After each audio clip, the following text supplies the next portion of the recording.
Amazing one, and I can't wait to get into this. We are in the game, so I think we should just jump straight in. Yeah, let's jump straight in, ladies and gentlemen. The first map is Neoplanet S. Now, spawning up in the top right position, we have got the green Zerg player, and I have been granted a magical skill to read barcodes. It is a Zubu's Violet. It's a pretty good skill to have, man. It is really useful. His opponent down in the bottom left, the red Protoss player from Insanity. It is Stardust. And we got a couple of Protoss fans in the chat, and I do believe they are cheering for good reason as well. Correct me if I'm wrong, Metals, but the current bracket it's a little bit Protoss light, isn't it? It is. It's a bit of a weird map. I mean, I reckon 2 base play? Quite possibly. Is Stardust the last Protoss in the tournament? Yes, he is, definitely, 100%. Okay, so Stardust really hanging on for dear life here. All the other round of 8 players are probably Terran and Zerg. Frustrating position to be in if you're a Protoss player, but he has been on a tear. Relative obscurity, I want to say, Stardust. He hasn't had super major tournament results. He's not as well known as a Violet in the community, but he's been playing exceptionally well this weekend so far. And if he wins this, he gets a spot in that round of 8. So a lot on the line for our My Insanity player. And of course, the winner of this will be going up against either Hyun or Gumio, depending on who wins their round of 16 match. So that's pretty tough, man. Hyun Gumio, I believe, currently up on the main stage as well. So make sure you open up another tab, guys. If you happen to have 2 screens, you get to watch both at once. Bonus! And hopefully you'll get to see some awesome StarCraft action here. Now, the Overlord is going to be scouting, and we'll see that Nexus has gone down, and then the Forge here. So we are going to have a Forge-based expand coming out of Stardust so far. Now, the important thing is the Nexus first is really safe to do on this map, because actually the choke into the natural is really narrow, and therefore you can ward it off incredibly easily, as we're seeing Stardust do without much problem. Violet now has kind of got a bit of an issue, because as a Zerg, obviously we all know we want to be a 1 base up against the Protoss or Terran. So Neoplanet S isn't a really comfortable map to do that on. 2 base plays from Protoss are always expected. And actually, it's one of those maps where it's really quite common to go into, say, Roach Hydra, or at least get a Hydralisks out in some capacity early on, because the big either Stargate push or Immortal Sentry push are so common. But that means the Protoss players can sometimes metagame you by going very quickly up into Colossi.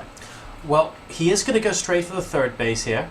We're going to see him put that hatchery down momentarily. There we go. And that's because he did see that Nexus first, so he knows that his opponent is unlikely to go for early game aggression. In fact, he won't have the money to do that because he's busy powering up his economy. So getting this 3rd base, even though it's a long way away from his natural expansion, and it would take forever to get that connected by creep, is a completely fine and sensible move. Stardust sending a probe in to check out the natural expansion. I'm surprised he didn't go via the 3rd to see the timing on that. No, it's unlikely that you're going to really get much achieved from that, because Stardust... He might go down here. He's going to check that one, because it's important he knows which 3rd is... No, he's not. He's not even going to check which 3rd. He's not even going to check. So that's quite interesting in itself, because most of the time you will check one of them to know which one has been taken. You know that one of them will be taken. But now Stardust, he's just going to put a little bit of pressure forward. He doesn't yet, as far as I'm aware, have a Mothership core down, so...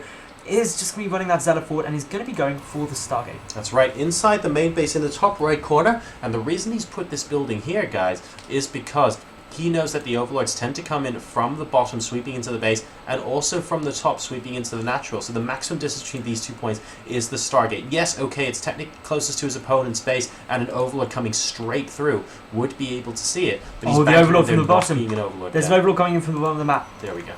I don't think it's on the right rally point to see it. It's not on the right rally point to see it at the moment. And if Stardust reacts in time and kills off this Overlord, the Stargate he doesn't have a Stalker yet. It's Stalker. just coming out now. But he needs to play this quite smart, that he actually wants to try and push the Overlord away from that pylon. Is the pylon going to get spotted? Because if you see the pylon there, it will go up in that direction. He won't spot the pylon, not on the current trajectory. That is good. He's probably going to go into this bit so that this Overlord doesn't have to sacrifice itself. Oh, and this is quite important, actually. So, changing the trajectory at the last second there, but it's important to note that, the pylon did get spotted at the end, but didn't see the Stargate. So the Void Ray is going to be popping out momentarily for Stardust. It looks like he's going to be putting on a little bit of pressure with it as well, and a probe going up to the third base location with a Zealot. Oh, spots that it's there, needs to head back, and yes, it's going to get denied, so we'll need another one to build a forward pilot.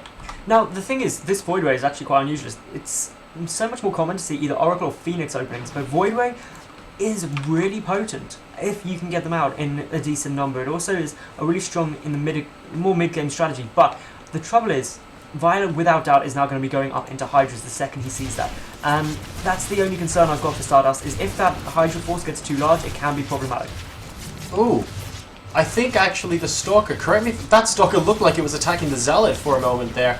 Not the greatest if it was, and this Queen is definitely going to go down now. The Void Ray has shown itself. Spore Crawler immediately going down, and we have got the drones trying to chase and surround the Stalker, successfully doing so. The Void Ray now going to pick off as many worker kills as possible. And there is another Queen here. Is it going to be enough to chase the Void Ray away? It looks like it is at the moment. Another pylon trying to go down for Stardust, but look at how on top of this Violet is. He might even get that pylon before the warping can complete. He's trying his best. 2 more Lings coming in to take apart that pylon. It looks like he'll be able to, and the Zealots now can potentially clean the link. Going for the probe. Very smart move. Now, Stardust is still pumping more Void Rays behind this, so he is actually getting up quite a sizable force, and that means transitioning into Roaches isn't too easy. So this Void Ray Zealot push, very potent against really any tier 1 tech coming up from the Zerg player. But Hydralisks are still going to be a really good option if Violet is able to get them down in time. The Roaches are popping out. Now, if this Queen can go down here, this Void Ray... Oh, no, and it does get picked off just before the Queen goes, and now there are 2 Zealots in the mineral line hacking away at those drones. And, ooh, it's actually a Spine Crawler, pardon me, I thought it was a Spore for a second, but it is going to get focused down as well. That goes, another Void Ray, and 3 Stalkers coming in as Stardust, applying an incredible amount of pressure right down to Violet. Violet fighting with drones as well. That is not the best location to fight them in, though, and the number of drones is going down very quickly, but the Roaches have arrived, but there's no anti-air here. A Queen, just a solitary Queen, and if that goes down, these Void Rays are going to reign supreme.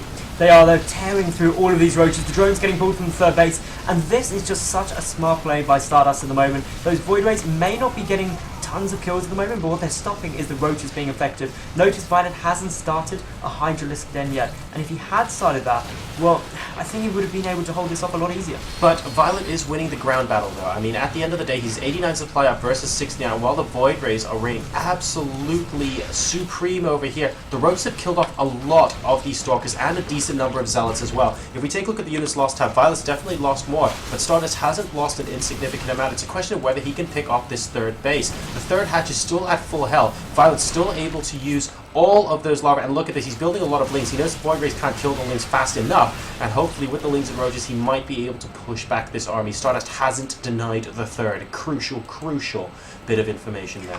One other problem though for Violet, is that Stardust has forced him to make many units, and that's really lowering his drone count. So even though the number of workers killed may not be that high, this is still stopping the Zerg economy getting out of control, and still the Warpins are coming down. Good use of sentries. That's going to really help zone out those Zerglings. The Void Ray count also getting a little bit higher. Third one going to be joining in, but here we go. The engagement is coming down.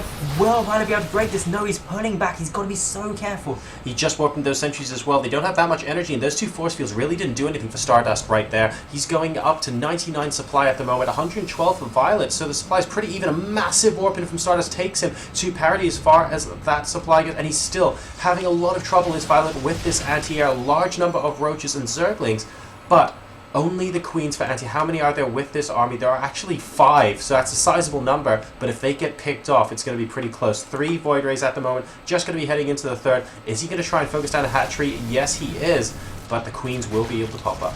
Yeah, the Queens are going to try and make their way in there, but there's only the 3 Queens there. A 4th Void Ray is about to join into this group, but here comes the Swarm. They're trying to get in, but great force fields. Lovely force fields. Amazing.